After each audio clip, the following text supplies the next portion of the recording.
پھیلا دیا، اسی نے زمین میں سے اس کا پانی نکالا اور چارہ اگایا اور اس پر پہاڑوں کا بوجھ رکھ دیا، یہ سب کچھ تمہارے اور تمہارے مویشیوں کے فائدے کے لیے کیا۔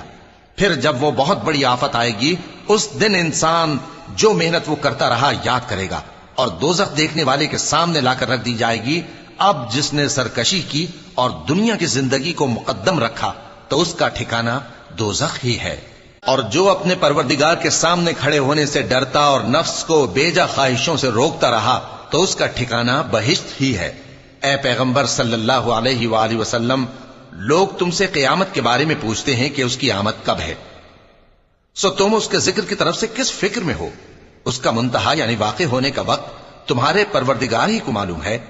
جو شخص اس سے ڈر رکھتا ہے تم تو اسی کو ڈر سنانے والے ہو۔ جب وہ اس کو دیکھیں گے تو ایسا خیال کریں گے کہ گویا دنیا میں صرف ایک شام یا ایک صبح رہے تھے۔